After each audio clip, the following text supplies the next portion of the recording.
Pesquisas realizadas em todo o mundo sobre acidentes de trânsito representam a seguinte estatística: apenas 6% dos acidentes de trânsito têm como causa os problemas da via.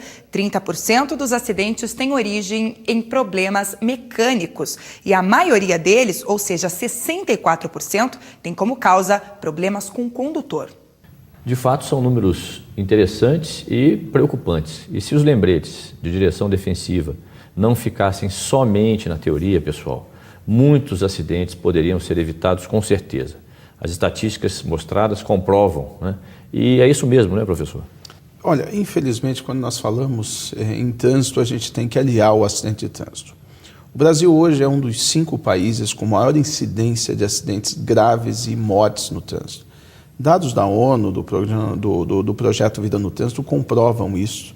E existe uma série de ações hoje sendo realizadas para tentar minimizar ou para tentar reduzir drasticamente essa questão das mortes. Mas, efetivamente, quando nós pegamos lá a questão do problema da via, do problema dos veículos, mas principalmente quando nós trabalhamos as pessoas, nós precisamos tomar algumas medidas muito mais sérias em relação à prevenção de acidentes. O senhor comentou sobre o Vida no Trânsito. O que de fato houve em termos de evolução e quais são as perspectivas desse projeto que é o Vida no Trânsito? Ok, primeiramente, as pessoas é um projeto que vem sendo desenvolvido no Brasil desde 2010, mas ele tem um foco exatamente na redução em 50% da quantidade de pessoas que morrem no trânsito. Das ações efetivas, nós temos hoje cidades como Curitiba, Campo Grande, Teresina, Palmas, fazendo ações direcionadas a essa questão de melhoria, seja da condição da via, seja da condição digamos assim, da formação, mas principalmente com ações voltadas para reduzir as mortes. Então, trabalhar com a questão de fatores como o excesso de velocidade, como o consumo de álcool, né, as atitudes inadequadas, digamos assim, das pessoas para que você possa ter uma redução de mortes. E grande parte, como nós vimos, né, dos acidentes ocorrem por questões também de falha humana. E nós estamos tratando de direção defensiva. Direção defensiva é um processo preventivo à ocorrência de acidentes. Quais são os elementos básicos, então, se é que existem, da direção defensiva? Bom, novamente a gente parte daquele conhecimento que se recebe no Centro de Formação de Condutores, nas autoescolas, que seria aquela ideia da atenção, da previsão, da habilidade, da decisão, do conhecimento, mas eu diria até da ação. Eu acrescentaria a ação. Quando nós falamos disso, nós estamos falando assim, o que é essa atenção? Quer dizer, o condutor precisa ter atenção o tempo todo. Mas que atenção nós estamos falando? Nós estamos falando da atenção ao veículo, da atenção da situação da via, da situação do veículo, da própria capacidade dele, da previsão em relação a um desenvolvimento de um raciocínio lógico, onde ele começa a observar uma série de fatores, do conhecimento que ele tem sobre via, sobre trânsito, sobre código de trânsito, e a decisão. Mas a gente tem que lembrar que quem bate o carro também decide. Ou seja, o cidadão tomou uma decisão, mas tomou uma decisão equivocada. Daí a necessidade de se desenvolver o que nós chamamos de raciocínio lógico inteligente quando você está dirigindo um carro. Porque não é só um reflexo condicionado, é um exercício de raciocínio lógico e inteligência o tempo todo. Eu queria aproveitar então, já que você fez esse comentário, entre o fato de o cidadão sair preparado, né, do Centro de Formação de Condutores, ter passado por um processo que aprova a sua prova prática, ter passado pelo processo teórico. Okay. E o entendimento com essa visão ampla, né, previsível ou com grau de previsibilidade, você tem ideia do intervalo de tempo em que isso ocorre? Porque ele não sai preparado para isso, se eu tenho certeza. Nós temos, primeiramente, uma ideia da nossa cultura de trânsito. Nós não fomos formados para a necessidade que nós temos hoje. E isso vem desde a nossa formação, enquanto nós queremos aprender a ser motoristas, a gente não aprendeu a ser pedestre. Nós não fomos formados como pedestres, nós não fomos formados com educação de trânsito, que hoje se começa a trabalhar nas escolas, né, que a gente vê os órgãos de trânsito trabalhando, isso praticamente inexistiu, principalmente na década de 70 e década de 80, com raras exceções. Mas a partir daí a gente começa a desenvolver pensando o seguinte, como é que nós vamos formar um motorista? Eu participei disso no Conselho Nacional de Trânsito, da necessidade de formar, primeiramente, grandes instrutores e melhoria dos instrutores no Centro de Formação de Condutores. Depois de trazer esse conhecimento para dentro de um conteúdo que ficasse mais próximo do que também não existia. As pessoas simplesmente tiravam a carteira. Hoje não, elas se obrigam a ter que passar por um conhecimento mínimo teórico, depois um conhecimento prático, mas ainda assim é muito pouco, porque é exatamente na formação do dia a dia que o cidadão começa a desenvolver esse conhecimento. O grande detalhe é que se nós não tivermos uma boa formação e não formos muito rigorosos no processo de aprendizagem, efetivamente as pessoas acham que estão simplesmente tirando uma habilitação e saem por aí dirigindo sem ter modificado praticamente em nada. E lembramos que nós não precisamos só dar um mínimo de conhecimento, nós precisamos trabalhar inclusive a formação cultural dessas pessoas. O cidadão precisa raciocinar de uma forma muito sensata o que ele está fazendo na condução de um veículo. Porque não é o trânsito, as pessoas veem como um local de risco. A gente tem que lembrar que a gente vai para a escola, a gente vai para a igreja, a gente vai passear com a nossa família, quer dizer, e ao mesmo tempo nós estamos sujeitos a uma série de situações muito críticas, principalmente pelo comportamento inadequado dos condutores. Essa condição que você comentou do estado de alerta, por exemplo, né? É uma questão que o condutor deve prestar atenção. Quer dizer, no trânsito é sempre importante estar em situação de alerta, exceto tendendo para uma condição de estresse, né? Porque não precisa também chegar ao nível de ficar estressado. Claro. A situação de alerta se configura de que forma, mais ou menos, com os condutores? Olha, eu vou dar um exemplo bem sui generis. Vamos pensar que nós estamos transitando numa via, por volta de 11h50 da manhã. Essa via por exemplo, ela é de paralelepípedo, está levemente chovendo, alguma coisa nesse sentido. Aí, só para contribuir um pouquinho, professor, a condição da sinalização não está totalmente adequada. Não está totalmente adequada. Então, pensando, o que acontece às 11h50 da manhã nos dias úteis? Muitas vezes próximo tem ali a saída de uma escola, então eu tenho alunos muitas vezes nessa via, eu tenho um trânsito maior, as pessoas estão saindo para o almoço, então tem uma série de fatores. Quer dizer, primeiro, como é que está a condição do meu veículo? Pneus, né, a situação mecânica do veículo. Como está o meu estado emocional, como o senhor citou a questão do estresse, ou se eu ingerir algum tipo de bebida alcoólica. Se eu vou passar próximo de uma escola, ainda que a sinalização talvez não me diga, por uma regra, eu preciso já reduzir a velocidade.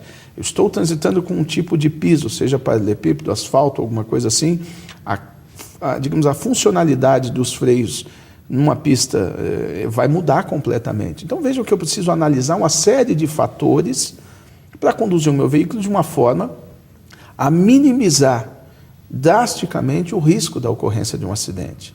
Então, quando nós falamos de uma atenção, nós estamos falando de uma atenção que ela é ao mesmo tempo difusa, mas ao mesmo tempo ela tem que estar convergindo para a regra maior, que é eu estar em segurança e proporcionar segurança no trânsito. É exatamente isso. Cuidado com as crianças é muito importante, como bem comentou o nosso convidado. Nós devemos ter atenção redobrada em relação a isso. Nós vamos a um breve intervalo e voltamos já já. E no próximo bloco, confira dicas para a prevenção de acidentes em dias de chuva. O número de colisões nos dias chuvosos chega a crescer 40%.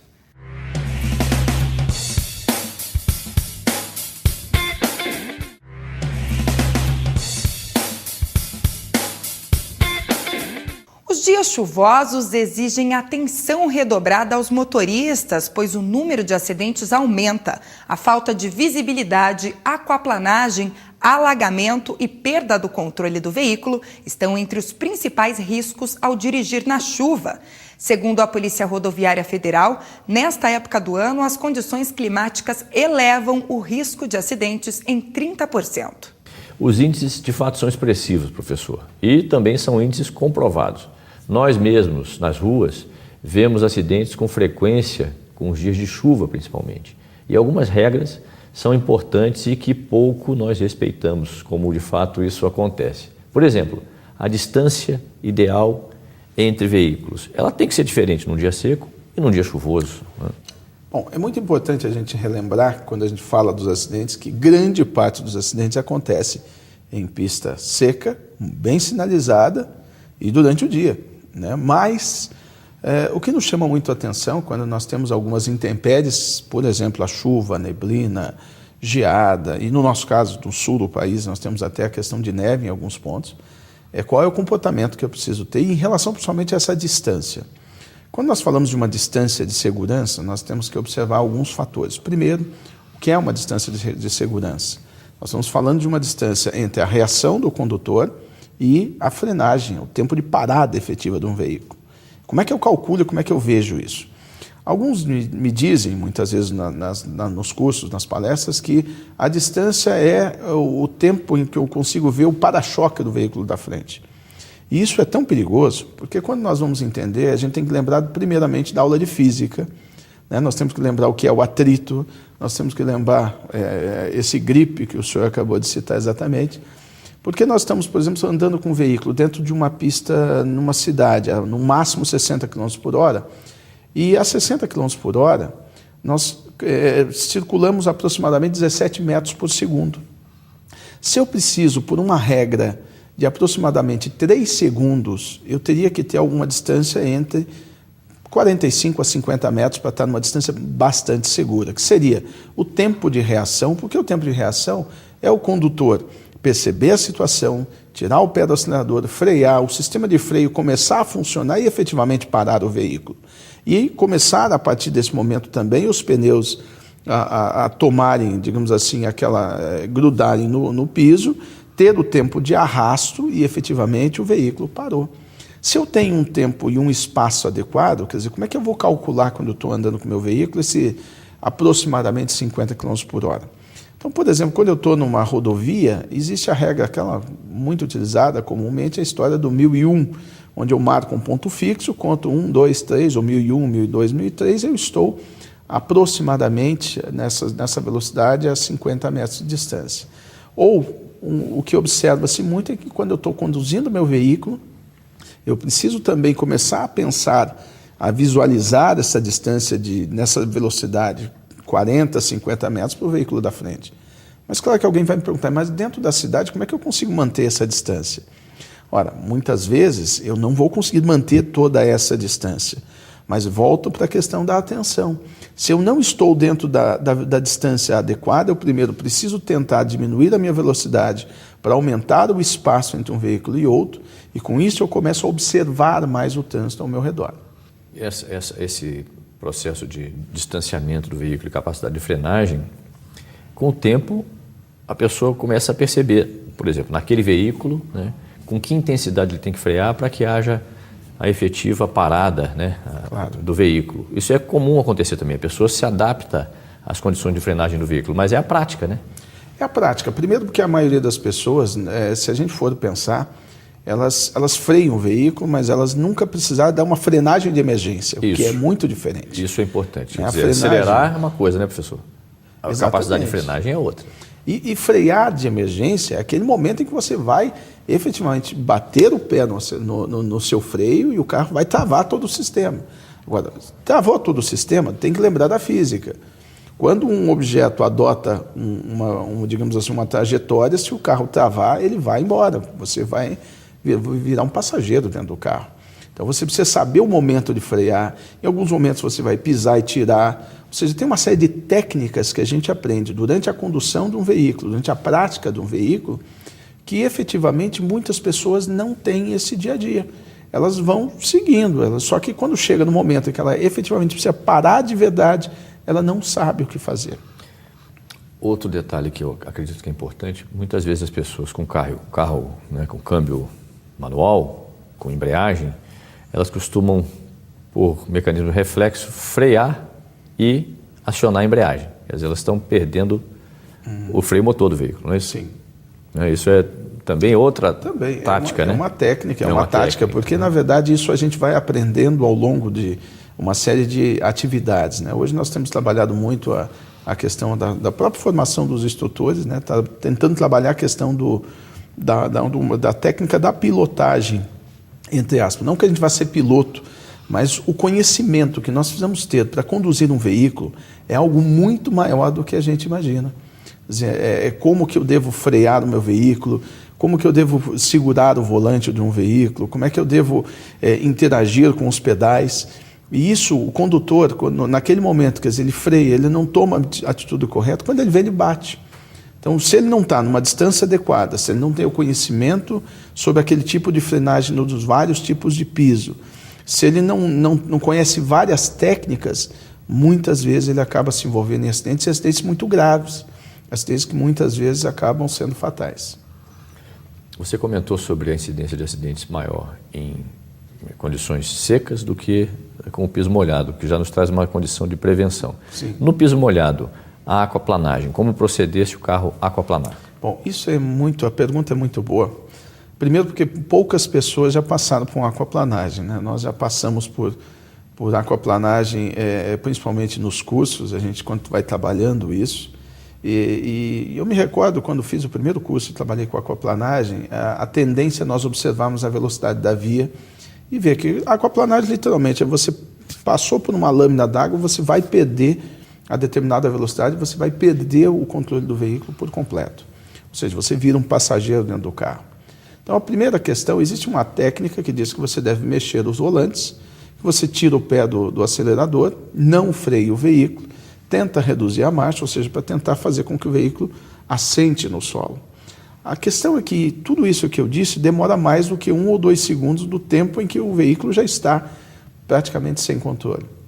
Então, a primeira questão muito importante que todo condutor deve fazer é que quando ele se deparar com uma pista chovendo ou com a possibilidade de acúmulo de água, ainda que a velocidade da via diga que é a 60 ou a 80 ou a 100 naquele trecho, a primeira coisa que ele deve fazer é reduzir em pelo menos 20% a velocidade do veículo em relação à sinalização da via. Com isso, ele já vai diminuindo a velocidade, por consequência, ele aumenta a aderência, ele aumenta o atrito entre o pneu e o piso, e vai diminuir a passagem de água. Claro que também a regulagem dos pneus, a calibragem dos pneus, a própria verificação se ele está adequado, porque muitas vezes os pneus estão carecas ou estão com trechos já lisos, e isso também vai provocar uma situação bastante crítica. Tá aí, são dicas importantes, dicas que todos devem prestar muita atenção durante a condução do veículo. Eu queria agradecer a participação do professor nessa etapa aqui do Transitando, que trata de questões de direção defensiva, e tomara que essas dicas sejam usadas na prática, no dia a dia, por todos vocês que nos acompanham. Até a próxima semana e fiquem conosco sempre aqui na Rede Mercosul, a sua Record News no Paraná. O Transitando hoje fica por aqui. Uma boa tarde para você. Você pode rever nossas dicas de hoje acessando o site redemercosul.com.br. Até mais.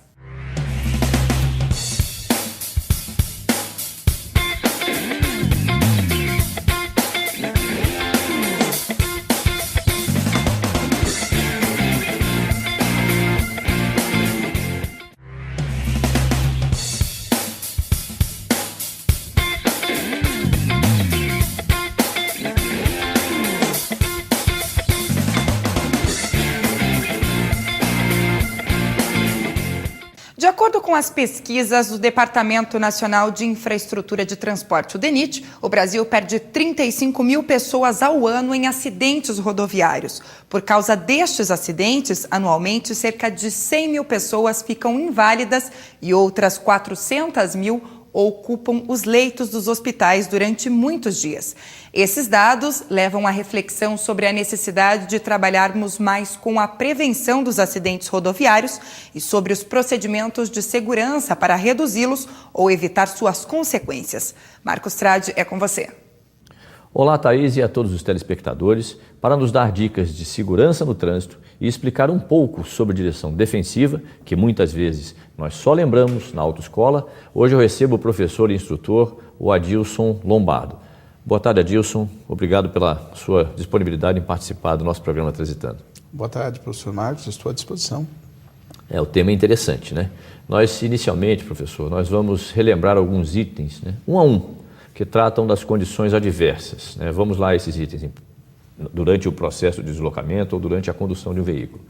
Iluminação, tempo e condições de clima e de tempo propriamente ditas, a estrutura das vias, o trânsito nas vias rurais e nas vias urbanas, o veículo que tem uma condição ruim, a importância da revisão do veículo, o condutor que é dirigir sob efeito do álcool, por exemplo, de substâncias entorpecentes, imprudência, trafegar em velocidade inadequada, imperícia, inexperiência, falta de conhecimento do local, negligência de atenção, falta de observação. Vamos tratar especificamente da questão luz e iluminação do veículo propriamente dito. Ok. Bom, a grande questão é que as pessoas entendem que dirigir um carro é simplesmente um reflexo condicionado, e na verdade não é.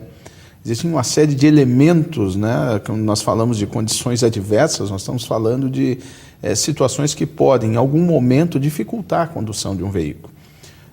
Dentre esses todos, começando pela iluminação, a iluminação envolve alguns itens, por exemplo, como a questão do veículo, a iluminação da via, seja ela natural, seja ela muitas vezes artificial. As pessoas não têm muito hábito de fazer, por exemplo, a revisão da iluminação do veículo. Muitas vezes nós temos um farol desregulado que acaba ofuscando um condutor no sentido contrário, ou mesmo lâmpadas queimadas que também dificultam a sua condução. Em relação à via propriamente dita, quando nós falamos da iluminação pública ou determinadas áreas rurais onde você tem uma dificuldade maior, isso acaba gerando algumas situações de risco. Existem algumas pesquisas que demonstram que quanto mais iluminada for uma via, menor será o risco da ocorrência de situações de acidentes. Em relação ainda à iluminação, quando nós falamos num início da manhã, onde você tem ali aquele amanhecer, aquela modificação do escuro para o claro, o nascer do sol, que em alguns momentos acaba ofuscando, ao final da tarde, aquele momento entre aquele final de claridade do dia e o início. Então, isso acaba também dificultando bastante a condução. E, claro, que aliado a isso, de repente, alguma dificuldade que a pessoa tenha em relação à sua visão mesmo, isso acaba atrapalhando. Ainda existe, professor, a questão de você entrar em um túnel ou sair de um túnel, isso também acaba gerando uma certa dificuldade, por isso uma atenção maior em relação a isso. Você comentou em relação às estradas rurais. Nas estradas rurais, vez por outra, quando o tempo está muito seco, a poeira é um fator de risco significativo, né? Tanto quanto ou muito próximo da neblina, né? Sem dúvida, né? Me recordo agora recente de ver num determinado país asiático, se não me engano na China, onde nós tivemos uma tempestade de areia, que não é uma coisa que aconteça muito dentro do nosso normal no Brasil, mas a questão da poeira, muitas vezes quando nós temos aí tempo seco, um conjunto com o vento forte, isso pode ocasionar uma certa dificuldade, acaba também afetando nesse aspecto da própria luminosidade mesmo. Se nós ainda considerarmos as estradas que são estradas não pavimentadas, as estradas rurais, elas têm diferença também na abrasão, né? Quer dizer, a aderência dos pneus, o que se chama de grip, né? Normalmente sem dúvida, diferente, né? E a capacidade de frenagem também se modifica, né? Veja que um dos elementos citados é a questão do próprio conhecimento da via, né? E quando nós falamos da via em relação aos veículos, nós estamos falando da via rural, nós estamos falando da rodovia, mas o grande aspecto está na característica de cada uma delas. Me recordo em alguns trabalhos de perceber condutores dirigindo da mesma forma numa estrada de terra, numa estrada com paralelepípedo, numa via com paralelepípedo e num asfalto. Quer dizer, isso afeta muito. Quer dizer, quando eu estou na terra, a forma de condução do veículo, o momento de frenagem, a maneira com que nós temos ali o arrasto no momento de uma frenagem é totalmente diferente. E aliando a isso, muitas vezes a questão da poeira, né, a questão, por exemplo, de um início de uma chuva ou lama ou outros fatores afeta bastante. Quando você comentou da revisão do veículo, é muito simples, né? É sair um pouquinho do veículo, ligar os piscas, né, as setas, verificar a condição dos faróis, mas pouca gente faz isso, não é isso? Veja, existem alguns mitos em relação ao conhecimento de mecânica que nós falamos dentro do nosso elemento veículo. Claro que efetivamente uma coisa é você ter o conhecimento para desmontar um motor, desmontar todo um sistema elétrico, alguma coisa nesse sentido. Mas para o condutor geral, muitas situações são extremamente simples. Uma delas, por exemplo, uma revisão que é feita semanalmente, pelo menos semanalmente, que é a questão da verificação dos faróis. Quer dizer, você liga o seu carro, você acende os faróis, você verifica a luz baixa, verifica a luz alta, você verifica as lanternas, se elas estão adequadas, se estão queimadas ou não. E esse procedimento é um procedimento que demora aproximadamente 3, 4 minutos. Luz de freio, luz é uma de coisa freio, importante também. né? Então você pede muitas vezes uma ajuda, ou se for alguns casos, você parando próximo a uma parede, às vezes dentro da sua garagem, você pisa no freio, você já identifica que a luz está sendo acesa ou não. Perfeito. Nós vamos a um breve intervalo e voltamos já já com o Transitando aqui na sua rede Mercosul, a Record News no Paraná. Continue com a gente que no próximo bloco vamos falar sobre a importância da direção defensiva e dar continuidade às dicas que muitas vezes são esquecidas, mas que podem evitar acidentes.